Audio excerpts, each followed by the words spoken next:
llamado por Cristo a ser apóstol.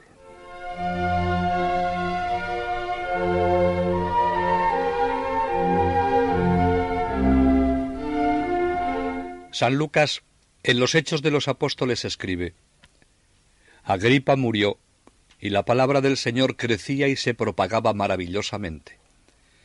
Bernabé y Saulo volvieron después de haber cumplido su ministerio, llevando consigo a Juan, el que tenía el sobrenombre de Marcos. Bernabé y Pablo regresaron a Antioquía llevando consigo al joven Marcos, que en Antioquía debía estrenarse en la misión de los gentiles. Este joven fue creciendo en un ambiente apostólico. Conocía casi todos los hechos y milagros de Jesús. Sabía muchas de sus palabras de memoria. Hablaba y escribía un griego fluido con un ligero tinte de dialecto arameo. Este fue el hombre adecuado para escribir más tarde fielmente el Evangelio de Jesús según la predicación de Pedro. Bernabé tenía en gran aprecio a su joven sobrino. Con qué atención escucharán los antioquenos cuando les cuente la vida de Jesús y de los apóstoles, lo que había visto con sus propios ojos.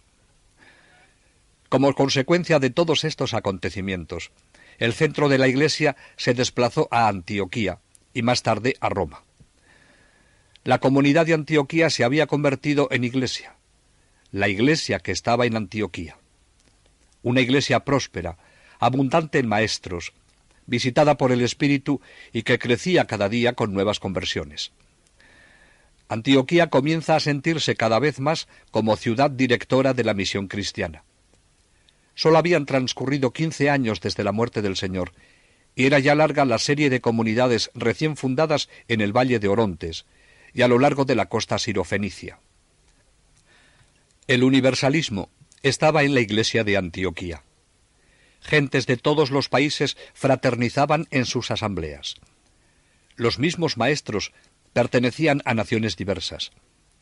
Junto a Bernabé, natural de Chipre, y Saulo, que representaba a Cilicia, estaba un africano de Numidia, Lucio de Cirene, un prosélito de Etiopía llamado Simeón el Negro, y un hermano de leche de Herodes Antipas, Manahén, que aunque originario de Palestina, era también un helenista. Estos eran los principales profetas y doctores de la Iglesia. Ellos revelaban, cuando los movía el soplo del Espíritu, la voluntad de Dios. Distinguían la verdadera doctrina y trazaban el camino que debía seguirse en la dirección de las almas. En la enumeración de San Lucas, Saulo es el último, y es que todavía no tenía la influencia decisiva que tendrá algo más tarde. Su conversión ruidosa, su preparación científica y su palabra de fuego le colocaban en el número de los doctores, pero no había recibido, como los otros, la plenitud del sacerdocio de manos de Pedro. Pablo lo reconoce a pesar de las revelaciones extraordinarias con que Dios le había ilustrado, y permanece sujeto a los ancianos de la Iglesia, y sobre todo a Bernabé, con quien además le unían vínculos de gratitud.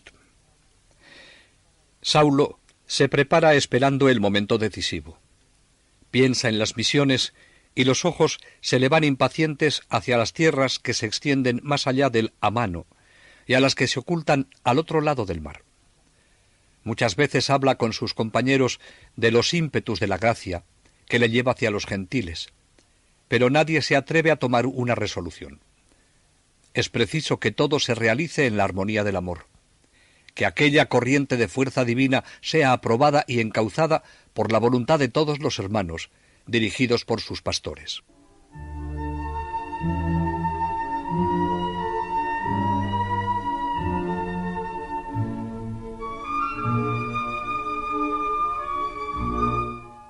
Saulo es consciente de que Jesús le ha llamado para que sea su apóstol entre los gentiles. No hay verdad que San Pablo defienda con mayor calor e insistencia que su vocación divina al apostolado, y nada le hiere más viva y hondamente que le llamen apóstol de segundo orden, o digan que su apostolado viene de los hombres. No hay más que leer algunos textos de los Hechos, de las cartas a los Gálatas, a los Efesios, a los Colosenses y a Timoteo, para comprobarlo. Así lo manifiesta en la carta a los Gálatas en donde, como en otros textos, dice que el Evangelio que anuncia le ha sido revelado por Jesucristo, y hace un breve resumen de los primeros años después de su conversión. Merece la pena escuchar sus palabras.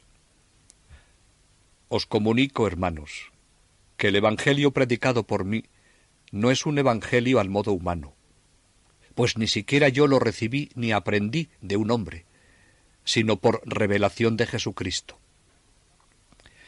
El apostolado de Pablo no le viene de los hombres, ni se le confiere por ministerio de hombre, sino de Dios Padre por Jesucristo. La doctrina de Pablo, por tanto, no es humana, sino divina. Las pruebas que aporta se reducen a la narración de su vida, particularmente la de su conversión. Pues oísteis hablar de mi conducta en otro tiempo en el judaísmo, que perseguía encarnizadamente a la Iglesia de Dios y quería exterminarla, y hacía más progresos en el judaísmo que muchos compatriotas de mi edad, siendo enormemente celoso de las tradiciones paternas. Pero cuando el que me separó desde el seno de mi madre y me llamó por su gracia, determinó revelarme a su Hijo para que yo predicara su evangelio entre los gentiles, no fui a consultar enseguida a ninguna criatura humana, ni subí a Jerusalén a presentarme a los apóstoles anteriores a mí, sino que fui a Arabia, y de nuevo volví a Damasco. Pablo era un perseguidor de la Iglesia. Ahora es un apóstol de Jesucristo. El Señor le convirtió, escogiéndole desde la eternidad y llamándole en el tiempo al apostolado. La transformación se hizo en el camino de Damasco, y ningún hombre tomó parte en ella. Solo Dios, por un acto de amor. El amor gratuito de Dios es el único motivo de la vocación de Pablo al apostolado. Dios le destinó antes que naciera, pero no le llamó ni le reveló a su Hijo, sino en el camino de Damasco. Más tarde, pasados 3 años, subí a Jerusalén para conocer a Pedro y me quedé 15 días con él. Pero no vi a ningún otro apóstol, excepto a Santiago, el pariente del Señor. Dios es testigo que no miento en lo que os escribo. Fui después a Siria y a Cilicia. Las iglesias de Judea no me conocían personalmente. Solo habían oído decir que el antiguo perseguidor predicaba ahora la fe que antes intentaba destruir, y alababan a Dios por mi causa. La vocación, obra exclusiva de la gracia de Dios, se describe como una revelación o iluminación de la luz de Cristo en San Pablo, que se convierte desde este momento en fuente de iluminación para los gentiles, encargado de esparcir el conocimiento de la gloria de Dios, según se le apareció en la visión gloriosa de Cristo resucitado. La gracia divina que da a Pablo el conocimiento del misterio de la salvación de los gentiles le habilita para su misión apostólica, porque dice: me reveló a su Hijo para que lo anuncie entre los gentiles. Pablo no separa su vocación al cristianismo y su llamamiento al apostolado. Quizá no tuvo desde el principio la plena conciencia de su apostolado entre los gentiles, porque soñaba convertir a sus antiguos correligionarios, pero jamás le faltó la voz de Dios, que le mandaba evangelizar a los gentiles. Totalmente penetrado del Espíritu de Cristo resucitado, Pablo vive en adelante exclusivamente en él. Así es como puede anunciarle y ser su testigo, hacer discípulos y dirigir las iglesias que habían recibido participación de esta vida. El Padre, que ha escogido a Pablo desde la eternidad y le ha llamado por su gracia, le ha revelado a su Hijo. Y el resultado ha sido que Pablo ha podido evangelizar a los gentiles exactamente como evangelizaban a los judíos, las 3 columnas de Jerusalén y los 12 apóstoles del Señor. Pablo tiene plena conciencia de su vocación al apostolado. Está cierto que Dios le ha llamado. No duda de que la visión de Cristo en el camino de Damasco inundó su alma y le invistió del cargo apostólico. Muchas veces ha insertado su apostolado en los designios salvadores de Dios. El amor de Cristo le apremia y le consagra en cuerpo y alma a su servicio en la salvación de las almas. Pablo desarrollará una actividad apostólica asombrosa.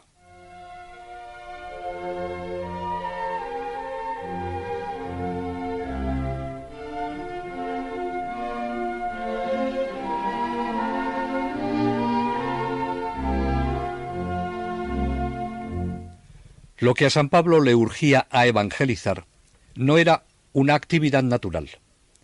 El sentimiento de la vida eterna, el amor de Cristo, además de la conciencia del deber, son los motivos más apremiantes que le mueven a entregarse total y definitivamente al servicio de Dios en la salvación de las almas.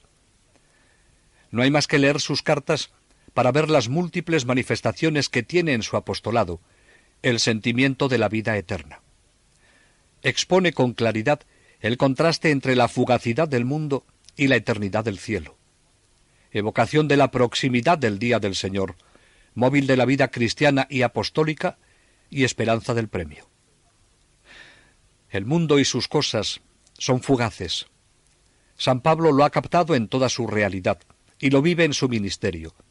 Por eso podrá escribir: «Os digo, hermanos, que el tiempo es corto.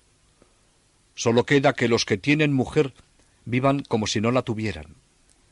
Los que lloran, como si no llorasen. Los que se alegran, como si no se alegrasen. Los que compran, como si no comprasen, y los que disfrutan del mundo, como si no disfrutasen, porque pasa la apariencia de este mundo. Pero en cambio el cielo y sus cosas son eternos. Esta eternidad le servirá a Pablo para resaltar la fugacidad y ligereza de las tribulaciones, porque dirá: por la momentánea y ligera tribulación nos prepara Dios un peso de gloria incalculable. Y no ponemos nuestros ojos en las cosas visibles, sino en las invisibles. Pues las cosas visibles son temporales y las invisibles eternas». La proximidad del día del Señor preocupa a la primitiva Iglesia. San Pablo no puede sustraerse a esta preocupación y por eso en sus cartas la evocará con frecuencia, especialmente las dirigidas a los tesalonicenses. Pablo, en relación con la última venida del Señor, sigue la doctrina del Maestro y confiesa abiertamente su ignorancia. En cuanto al tiempo y momento, no hay por qué escribir. Sabéis que el día del Señor llegará como el ladrón en la noche. Cuando se dice paz, seguridad, entonces de improviso les sobrevendrá la ruina, como los dolores de parto a la que espera al hijo, y no escaparán. Pablo no enseña explícitamente la proximidad del día final, pues afirma que ignora el día. Él ha deseado la próxima venida de Cristo y la ha esperado. Hay en él una esperanza de corazón. El día del Señor es para él un verdadero resorte de vida ascética y de continuos trabajos apostólicos.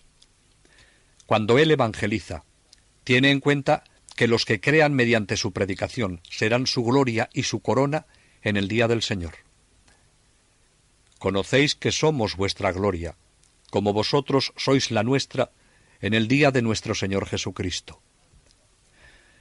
El recuerdo de la vida eterna sostendrá a San Pablo en los trabajos que su ministerio le acarrea según su propia confesión.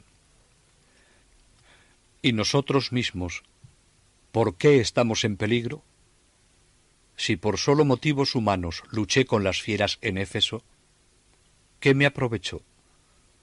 Si los muertos no resucitan, comamos y bebamos, que mañana moriremos. El pensamiento de Pablo es claro y preciso. Sabe que hay vida eterna y por eso no temerá imponerse los sacrificios más duros por llevar el Evangelio a todos los hombres. Si el apóstol se impone esos sacrificios, consumiendo su vida por la salvación de las almas, es porque cree en Dios, que premia el sacrificio y castiga la indolencia. Pablo espera obtener el premio y la corona.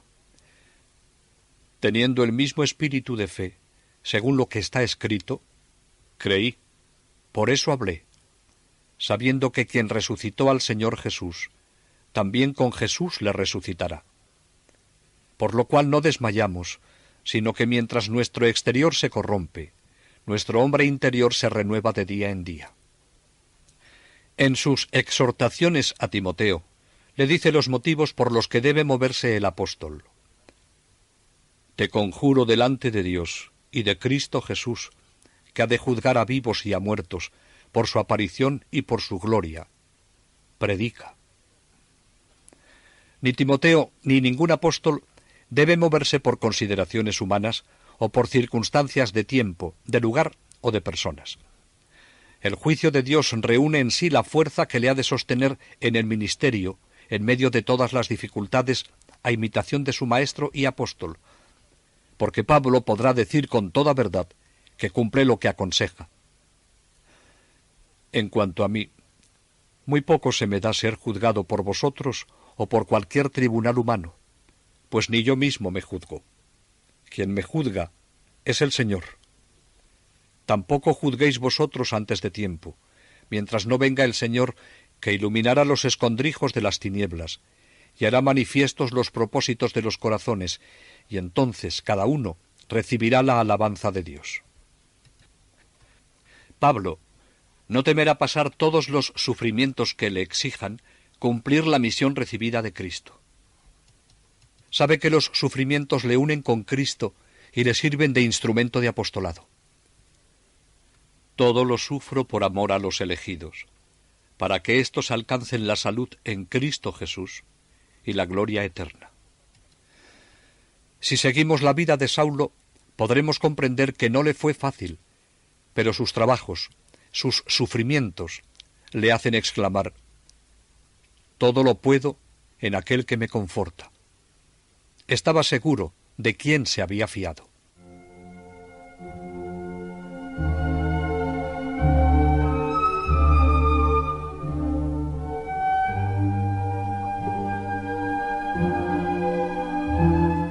Pero lo que explica plenamente la actividad apostólica que San Pablo desarrollará es su amor a Cristo. Cristo ama a Pablo y Pablo ama a Cristo, y le manifiesta su amor amándole a él y a los hombres. Por eso puede decir con verdad: el amor de Cristo nos apremia. Cristo ama a Pablo dentro del amor con que ama a todos los hombres, y con un amor particular que él ha experimentado.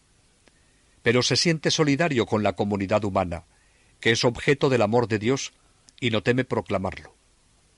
Dios manifiesta su amor hacia nosotros, porque siendo pecadores, Cristo murió por nosotros. El amor de Dios restablece las relaciones que el pecado había roto. Dios pone en evidencia o revela su inmenso y misterioso amor al hombre en Cristo encarnado y crucificado. La muerte de Cristo es una luz que da a conocer el amor de Dios al hombre. Pero hay textos en los que Pablo cambia el término del verbo amar nosotros por el singular yo. Cristo me amó y se entregó a sí mismo por mí. Pero Cristo no ama menos a Pablo, porque le encierra en su amor a todos los hombres, y no le declare su amor particular, porque el amor de Cristo es juntamente universal y particular, colectivo e individual. Toda la frase «vivir en la fe en el Hijo de Dios que me amó y se entregó por mí» contiene el gran motivo de la vida cristiana.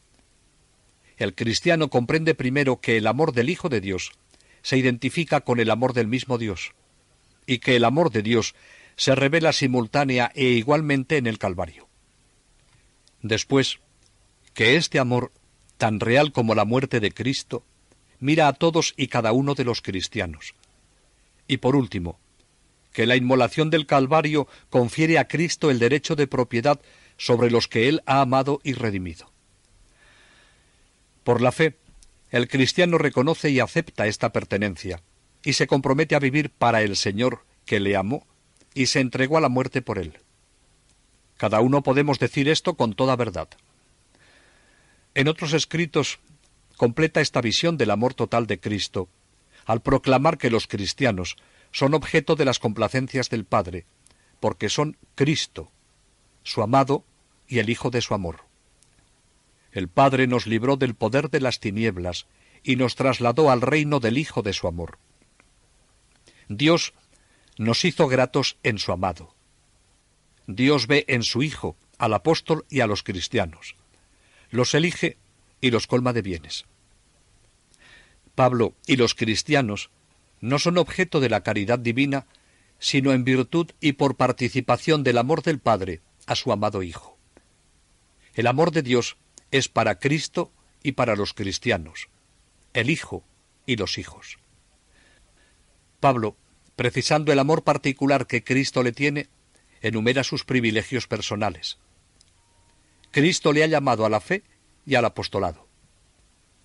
Estoy agradecido al que me dio fuerzas, Jesucristo nuestro Señor, porque me consideró digno de confianza al destinar para este ministerio, a quien primero era blasfemo, perseguidor e insolente. Sin embargo, fui objeto de la misericordia divina. Le ha hecho vivir momentos de indecible alegría. Estoy muy orgulloso de vosotros. Estoy lleno del consuelo que conocéis. Estoy, más que desbordando, de la alegría que tengo en todas nuestras tribulaciones. Le ha fortalecido contra toda clase de dificultades. Gracias a Dios, que siempre nos hace triunfar en Cristo, y sirviéndose de nosotros pone de manifiesto en todas partes ese aroma que es su conocimiento. Fortalecido por Cristo, expresa lo que tiene en su corazón. Si Dios está a favor de nosotros, ¿quién puede estar contra nosotros? Precisamente el que no perdonó a su propio Hijo, sino que lo entregó por nosotros. ¿Cómo no va también a regalarnos todo junto con Él? ¿Quién podrá acusar a los elegidos de Dios? Si Dios es el que absuelve, ¿quién será capaz de condenar? Si Jesucristo es el que murió, más aún resucitó, el que además está a la derecha de Dios, el que además intercede por nosotros, ¿quién podrá separarnos del amor de Cristo? La tribulación, o la angustia, o la persecución, o el hambre, o la desnudez, o el peligro, o la espada, tal como está escrito: por tu causa vamos a la muerte todo el día. Fuimos contados como ovejas de matadero. Pero en todo esto logramos plenamente la victoria, gracias al que nos ama. Pues estoy convencido de que ni muerte ni vida, ni ángeles ni principados, ni presente ni futuro, ni potencias, ni cielo ni abismo, podrá separarnos del amor que Dios nos tiene en Jesucristo nuestro Señor. Le ha librado de todos los peligros y persecuciones. No queremos que ignoréis, hermanos, a propósito de la tribulación que nos sobrevino en Asia, que estuvimos enormemente abrumados sobre nuestras fuerzas, hasta el punto de que perdimos la esperanza incluso de seguir con vida. Es más, en nuestro interior nosotros aceptamos la sentencia de muerte, de modo que no pusimos la confianza en nosotros mismos, sino en el Dios que despierta a los muertos, que nos libró de tan gran peligro de muerte y nos librará. En Él tenemos puesta la esperanza de que nos librará. Y le ha prodigado los más estupendos favores. Hablando en tercera persona, dice que conoce a una persona que vive en Cristo que fue arrebatado al tercer cielo y oyó palabras arcanas que un hombre no puede decir. De esto estaré orgulloso. Pero enseguida aclara: de mí mismo no me sentiré orgulloso a no ser de mis debilidades. Con sumo gusto pondré mi orgullo, sobre todo en mis debilidades, para que resida sobre mí la fuerza de Cristo. Por eso me complazco en las debilidades, en las injurias, en las desgracias, en las persecuciones y situaciones angustiosas, por Cristo. Pablo responde a este amor amando a Cristo tan fuertemente que no hay fuerza que le pueda arrebatar este amor. Por eso dirá que nada podrá separarle del amor de Cristo. Y demostrará con su vida que lo que dice no son meras palabras, sino que las vivió hasta sellar su vida con la muerte por el amor que profesaba a Cristo. Pablo, a semejanza de los esclavos, lleva grabada en su carne la divisa de su Señor Jesucristo. nada tiene propio. Todo lo que es y tiene es del Señor. Su vida es Cristo. Su corazón late al unísono con el de Cristo. Si exhorta, sus exhortaciones imitan la bondad y la dulzura de Cristo. Si predica, su predicación es Cristo crucificado. Y si obra, sus obras no tienen otro móvil que Cristo. El amor no descansa hasta realizar la unión entre los amantes. San Pablo, unido a Cristo por la gracia, desea ardientemente la unión definitiva en la gloria. Se compara a un barco que, anclado en una ribera, está pronto a lanzarse a alta mar y pasar al puerto de la salvación. La vida le es un destierro, sólo tolerable por la fe en Cristo y por la salvación de las almas. Mientras llega a esta unión perfecta y definitiva, nadie le impide exclamar incesantemente con el corazón en la boca: Señor, ven. Sólo un corazón enamorado de Cristo puede pronunciar los anatemas contra el que no ama a Cristo. El amor, si es auténtico, como el que pide Dios a sus criaturas en la Biblia, es esencialmente exclusivo y totalitario. San Pablo no quiere ni pretende saber otra cosa que a Jesús, ni gloriarse sino en Cristo Jesús, ni agradar más que a Cristo. Y fuera de Jesús, todo le es inútil y perjudicial. Las cosas que eran para mí ganancias, sigo considerándolas a causa del Mesías una pérdida. Pero más aún, considero incluso que todo es una pérdida, por la enorme ventaja del conocimiento de Jesucristo, mi Señor, por quien sufrí la pérdida de todo, y todo lo considero basura a fin de ganar a Cristo. Si de la abundancia del corazón habla la boca, no hay más que contar las veces que Pablo pronuncia los nombres de Jesús, Cristo, Jesucristo, Cristo Jesús, y podrá deducirse su entrañable amor a Cristo. Si Pablo ama al prójimo, es porque ama a Cristo. Su amor a Cristo encuentra en el celo por la salvación de las almas su más alta expresión. Cuando llega a Atenas y la ve repleta de ídolos, se consume en su espíritu porque la quiere ganar para Cristo. Y como Atenas, así todo el mundo es testigo del amor que Pablo le profesa, porque ha deseado convertirle a Cristo. La lectura de sus cartas nos muestra igualmente que Cristo es el que le mueve a amar a todos los hombres. Porque primero amó a Cristo con un amor total, es por lo que puede amar a los hombres. Si las almas le obsesionan, Cristo le obsesionó primero.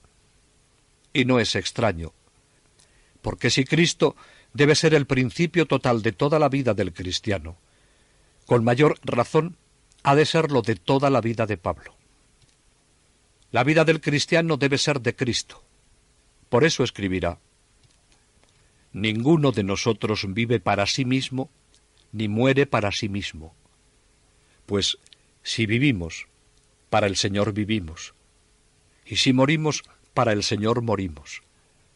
Así que tanto si vivimos como si morimos, somos del Señor. Pues para esto Cristo murió y volvió a la vida, para ser Señor tanto de muertos como de vivos. Tu vida no sea ocasión de escándalo, ni pierdas a aquel por quien Cristo murió. Cada uno cuide de complacer al prójimo para su bien, para su edificación, que Cristo no buscó su propia complacencia. Cristo explica todas las manifestaciones del amor de Pablo a las almas, particularmente el exceso de trabajo y la falta de cordura en todo lo relativo a la salud, y ese preferir quedarse entre los filipenses a morir y estar con Cristo. Pues para mí, vivir es Cristo y morir una ganancia.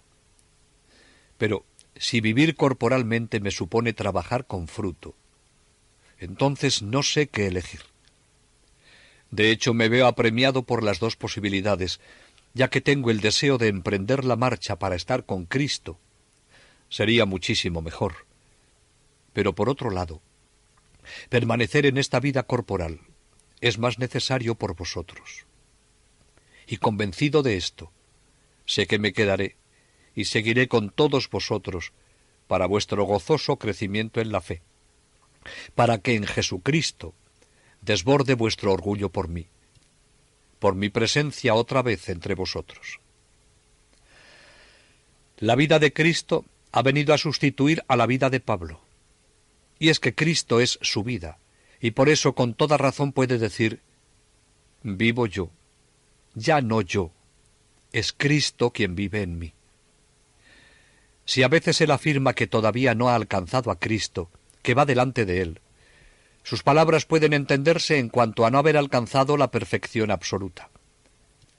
Pero Pablo responde plenamente en cada momento, hasta el fin de su vida, que el apóstol se desata para estar con Cristo. Mientras tanto, Cristo es la vida de Pablo, como él mismo lo atestigua en diferentes textos. Siguiendo su vida, comprobaremos el intenso amor que Pablo profesaba a Cristo.